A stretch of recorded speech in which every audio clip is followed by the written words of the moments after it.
So we're here bearing witness with South Wales Animal Saving. Behind me is a truck full of sheep, and all the way down the road we have another truck and a trailer lined up. This is the life that we give them, these sentient beings that feel pain, want to live just like we do. This is how we treat them.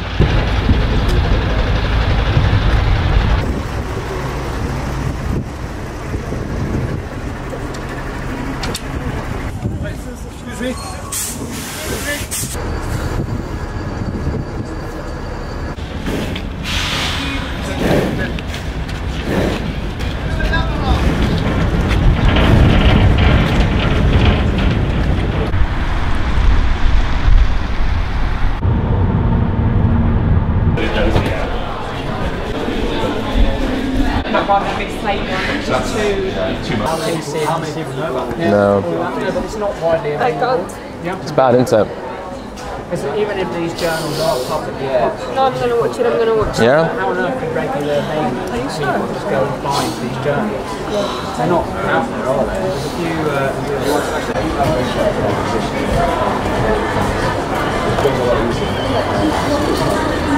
Yeah. Do you get to the very end? Yes. Well done. Oh my god. Thank you for watching. Thank you for showing me. It's okay. Okay, I'm not doing it.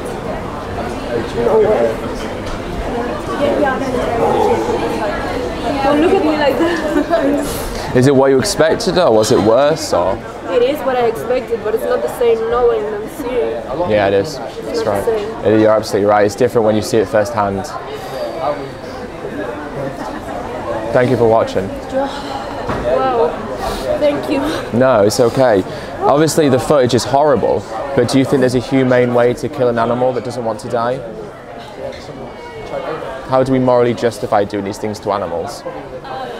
You can't. We can't. Do you think it's humane what we do? That's quite. I don't know. It's difficult, isn't it? It's difficult. I think it's very subjective. I think. Yeah. How do we morally justify doing these things to animals, do you think? It's a good question, right? Hard one. Because we've been doing it for years.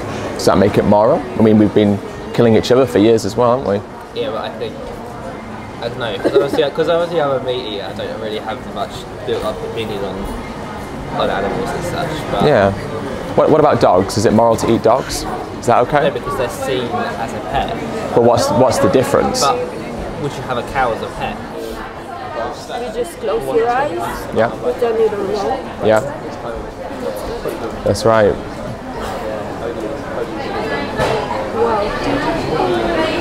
Oh, thank you so much. It's okay, you're welcome. What I was saying to a friend is, the only reason these things happen is because we pay for them to happen. Which means that if we find it upsetting, we have the power to make it end. And the way that, this is how we treat over 90% of the pigs in this country, in these horrible farms. And even if they're raised in nice open green pastures and they're organic or whatever, they still end up in the same slaughterhouses with the same knife across their throat. And that's just the sad reality of what happens when we exploit animals for our own personal gain. But when you see it, and as you say, you experience it, it changes. You know, you can't hide from it anymore. And what's so easy for us is we can go into a supermarket and we can buy a steak wrapped in plastic and not think about the cow, or buy bacon and not think about the pig. When you see it, you start to connect all the dots and you start to see the product coming from the animal. It's a very powerful thing to do. So to do it for yourself, and then it'll change so much about you. But I think it's amazing that you've watched it, and I'm so grateful, and you should be proud of yourself.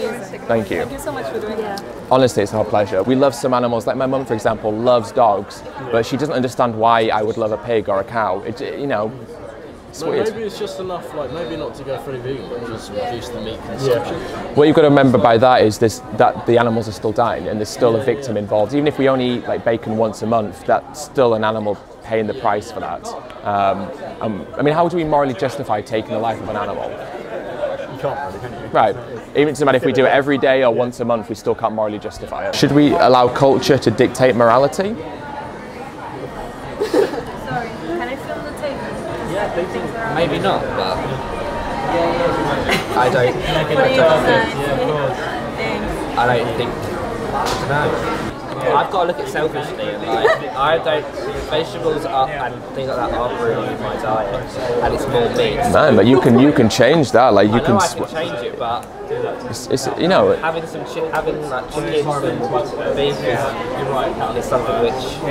But I try and I see where you're coming from completely. I pushed the concept away for ages because I used to get Domino's like every week. I loved KFC more than most things, you know. And I started to realise that, you know, because I couldn't morally justify it, I was living in a state of a bit of moral hypocrisy almost, where I said, you know, I love animals, I don't wish harm on animals, but I was paying for harm to be inflicted on animals. It's not fair. It's not fair. It's still life. You wouldn't kill a person to eat them, would you? A life is a life. Yeah. Yeah, good. I'm really happy to hear that. Have you got some cards? I've got the flyers, yeah. Fantastic, good for you, man. I haven't got any of these. Please help yourself. Yeah, take one of these as well. This is the sound flyer. Okay. See, I went vegan after watching this documentary, Earthlings. It was it kind of just opened my eyes to so much that I had no idea about, and I realised that I preached loving animals, and I hate people that commit cruelty to animals, but at the same time I was guilty of paying for people to inflict cruelty on animals, you know, and that's how I kind of came to the realisation that veganism for me was the only way I could morally align my actions with my morals, you know. And there's a 22-day vegan. We actually have it here. I mean, if you want to sign up, you're more than welcome to. Yeah, it's just a really great way of just trying it and seeing how you feel, and if after 22 days you feel good for it, then stick at it, man, you know. Like things like that, yeah.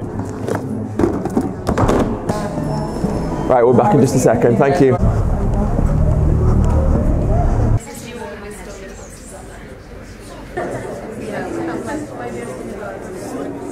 Torturing, maiming and beating pigs.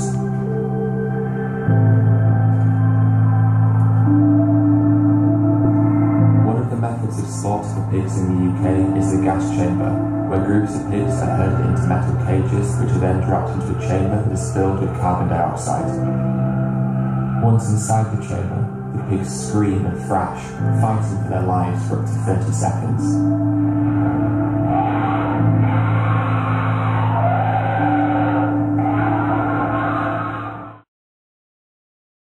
So basically in Canada, they found recently, a couple of years ago, that there was a mass shortage of people applying to work in slaughterhouses. They couldn't fill the spaces, surprise, surprise, right? So what they did is they got Syrian refugees that would come into the country and made them work in the slaughterhouses instead to fill up the gaps, right? How sick is that? So you've got people escaping war-torn Syria, a country that was partially bombed by Canada themselves. They're refugees fleeing war. They say, hey, come to Canada, live a good life. By the way, you've got to slaughter animals every day of your life. I mean, it's just sickening. This is the exploitation I'm referring to. The exploitation is on a mass scale. It's not just, I mean, the farmers and workers, okay, fair enough, we'd established that maybe not the bad people, but the industry officials, the people that are making all the big money from it, they knowingly exploit humans, they don't exploit animals, they don't exploit children by putting these hideous labels on things, making us go against our innate compassion, buying products that have these terrible kind of marketing ploys on us. It makes us, we've been lied to, right? That's the thing, we've been lied to our entire lives, fooled and deceived into purchasing these products and believing that these things can be done in somewhat of a humane manner.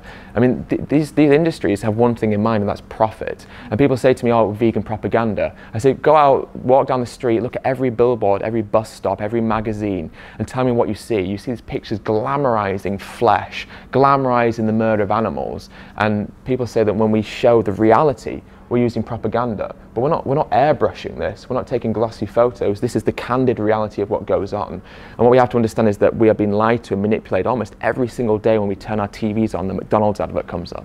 Think about Happy Meals. This is what we're marketing to children, Happy Meals. This is what happens to animals. We cut them up, mutilate them, put them into a patty and call it a Happy Meal. It's sick. And we have to wake up and understand that, you know, these industries want to profit from us. What's empowering to know is, because these things only happen because we pay for them to happen, that means that we have all the power to make it stop. It's a simple supply and demand situation. I think what often happens is we look across the world, we see, for example, Syria or famine or whatever it may be, and we think, God, these problems are huge, far bigger than we are. And for the most part, they can be, and we rely on our governments to make changes, which they never do and they never will. But the problem is, or the good thing is with this, supply and demand. We pay for it to happen, it happens, which means as soon as we stop paying for it to happen, it stops happening. Veganism is one of the few times that as individuals we have the power to create massive change. We're not relying on government officials or MPs or even CEOs of massive companies. We're relying on each other, the consumers, to make that difference. And that's an empowering thought to know that every choice we make as an individual has a profound effect on the lives of others. Yeah. Please.